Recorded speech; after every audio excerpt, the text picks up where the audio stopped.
উফ, জান, ব্যথা লাগছে তো। তুমি এত জোরে করো কেন? জোরে জোরে না করলে বের হবে কি করে? তাড়াতাড়ি বের করতে জোরে জোরে করছি। উফ, আপনাকে তাড়াতাড়ি বের করতে বলেছে কে? আস্তে আস্তে করুন, আস্তে আস্তে করলে আরাম লাগে। ও মা তাই? আস্তে করলে তো পুরো রাত শেষ হয়ে যাবে, কিন্তু এটা তো বের হবে না সোনা। আহ, লাগছে তো। একটু দয়া মায়া করে করুন, আমার কিন্তু সত্যিই লাগছে। ওয়েট করো সোনা, আর লাগবে না। অয়ন কথাটা শেষ করতেই আস্তে আস্তে টিপতে লাগলো। অধরা অয়নের পিঠে হাত দিয়ে শক্ত করে অয়নের পিঠ চেপে ধরে আছে। অয়ন পরম আবেশে অনুভব করছে আর মনের খুশিতে টিপে চলছে। অয়ন আরও কিছু সময় টেপার পর অধরা একটু বিরক্তি নিয়ে অয়নকে উদ্দেশ্য করে বলতে লাগলো। আপনার হয়েছে? আর কতক্ষণ লাগবে? উফ, একবার শুরু হলে আপনার আর শেষ করতে ইচ্ছে করে না, তাই না? এইমাত্রই তো ধরলাম, এত তাড়াতাড়ি কি শেষ করা যায়? এখনো তো অনেকগুলো বাকি আছে। অনেকগুলো মানে? সারা শরীরের মধ্যে তো আমার চোখের দুটোই দেখতে পাচ্ছি। অনেকগুলো কোথায় দেখছেন আপনি? আছে আছে, অনেকগুলোই আছে। আমি তো দেখছি সোনা, তুমি ভালো করে দেখো, তুমিও দেখতে পাবে।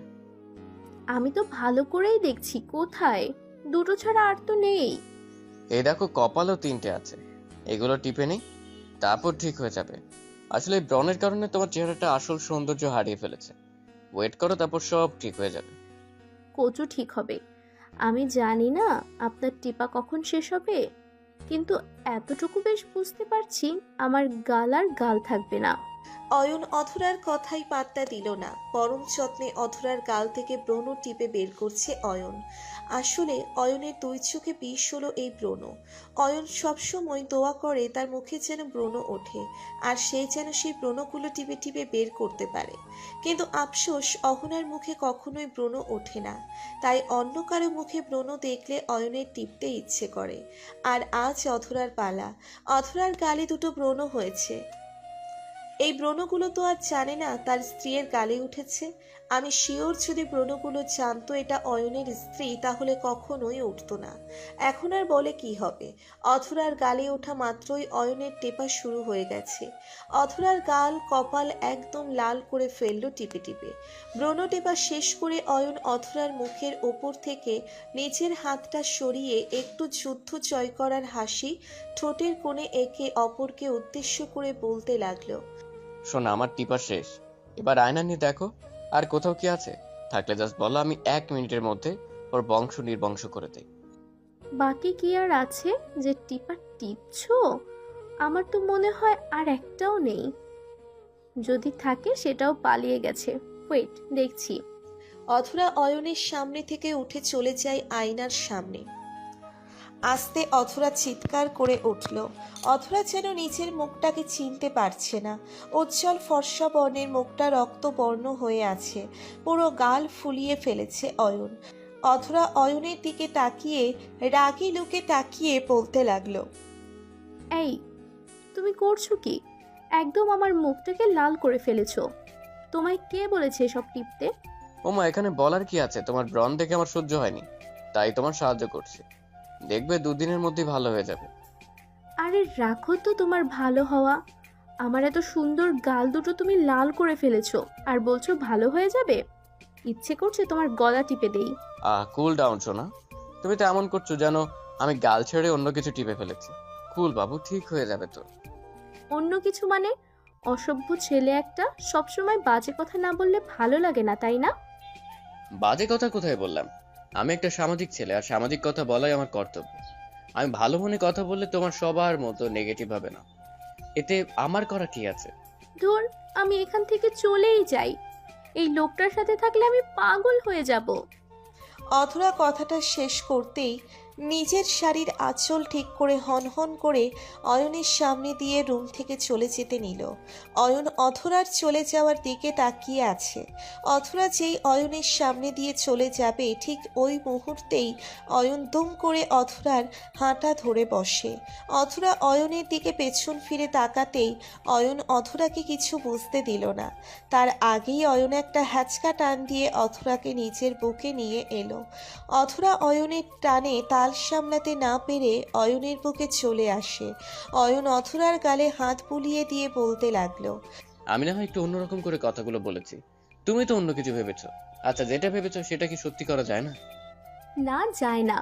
আপনি একটা ফাজিল বদমাইশ লোক। আপনার সাথে আমি থাকতে পারবো না।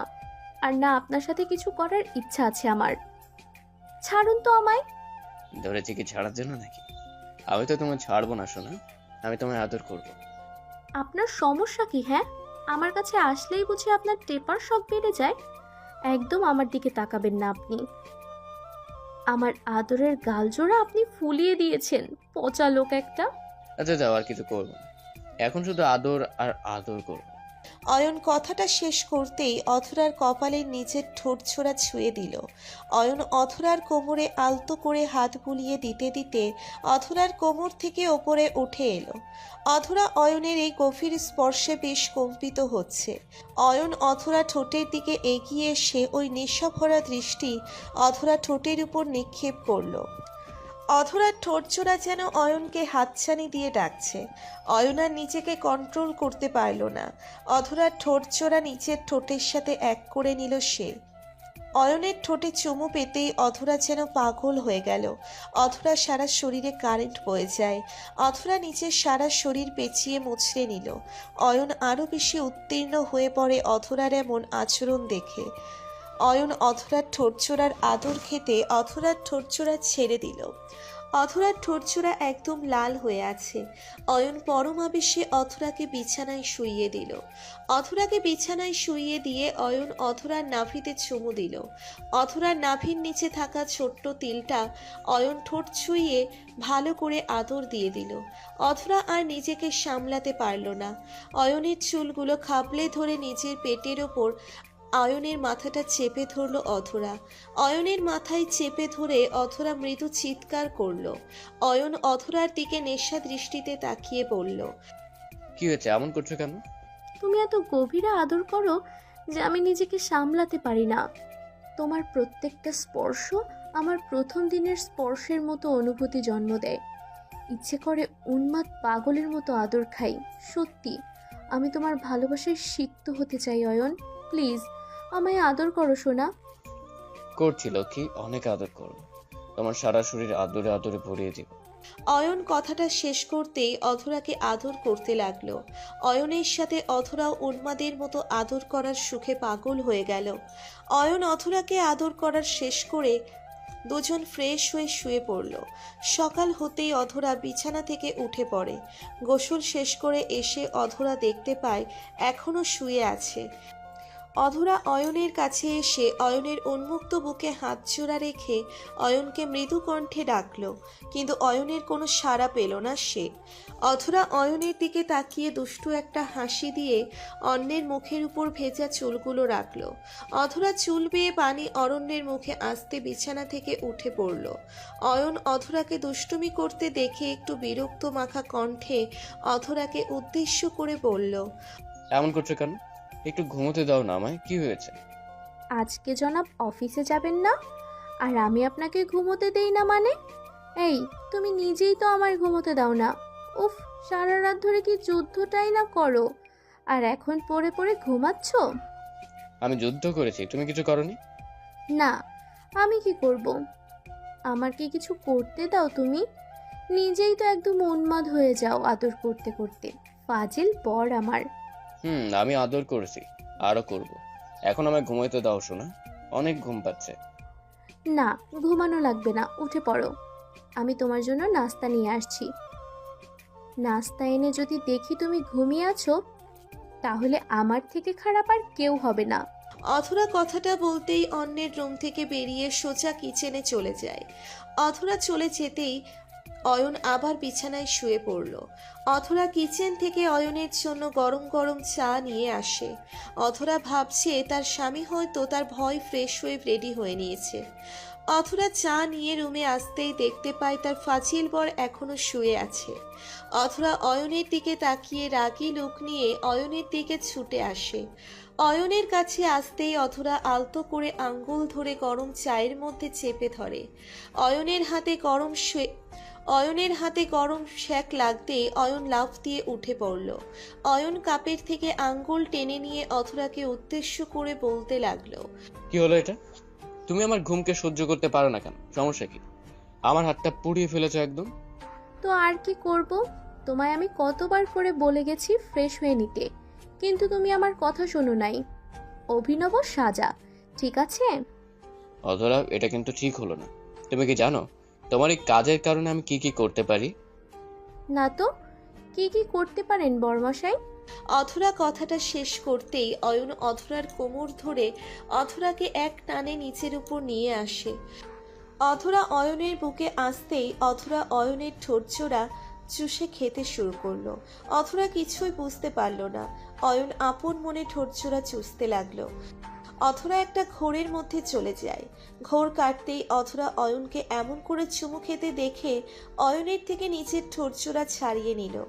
অথরা নিচের ঠোঁট অয়নের দখল থেকে ছাড়িয়ে নিয়ে উদ্দেশ্য করে কর্কশ কণ্ঠে বলতে লাগলো, উফ, আবার শুরু করে দিয়েছো? আমি এইমাত্র গোসল করে এসেছি অয়ন, এখন আবার এমন শুরু করলে? আমি কিন্তু এখন তোমার ইচ্ছে মতো মার দিব। তুমি এত বজ্জাত কেন? হ্যাঁ, তোমায় কষ্ট করে গোসল করতে কে বলেছে? আমি বলেছি? কেন করেছো? এখন আবার করবে?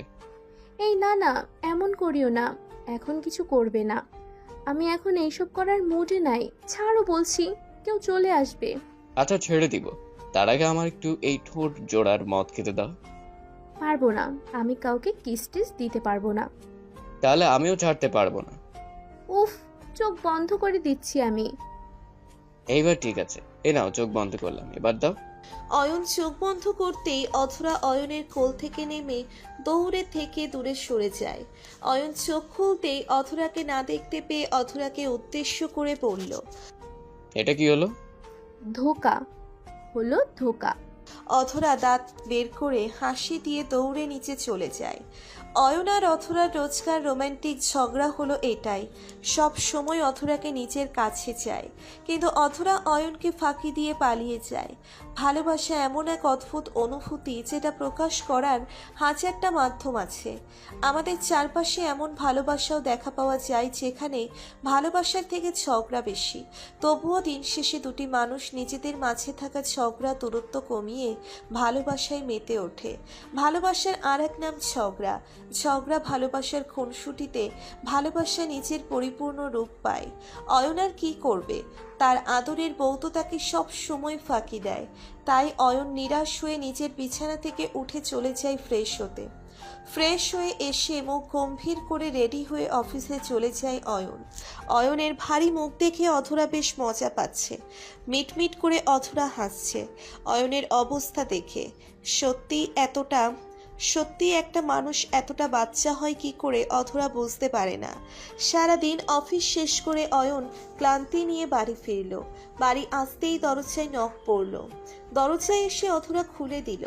অধরা দরজা খুলতেই অয়ন অধরার দিকে একদৃষ্টিতে তাকিয়ে আছে। মনে হচ্ছে অধরাকে দেখে এসে সারাদিনের ক্লান্তি দূর করবে। এমনিতেও সারাদিন কাজ করার পর বাড়ি ফিরে প্রিয়জনের মুখ দেখলে কলিজাটা এমনিতেই ঠান্ডা হয়ে যায়। অধরাকে উদ্দেশ্য করে মৃদু কণ্ঠে বলল, সারাদিন তো কাজ করে আসলাম, এখন তো একটু দয়ামা করে আমার পাপ্পিটা দাও। অফিসে গিয়ে কি কাজ করছো?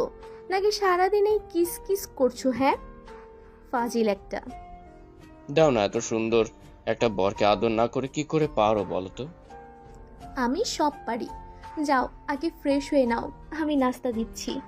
অধরা কথাটা শেষ করেই কিচেনের দিকে এগিয়ে যেতেই অধরাকে পেছন থেকে জড়িয়ে ধরল। অধরা কিছু বুঝে ওঠার আগেই অয়ন অধরার ঠোঁটজোড়া নিজের দখলে নিয়ে নিল। অধরা জানতো তার ফাজিল স্বামী তাকে এত সহজে ছাড়বে না। তাই অধরা নিজেও অয়নের আদরের সমানভাবে রেসপন্স করলো।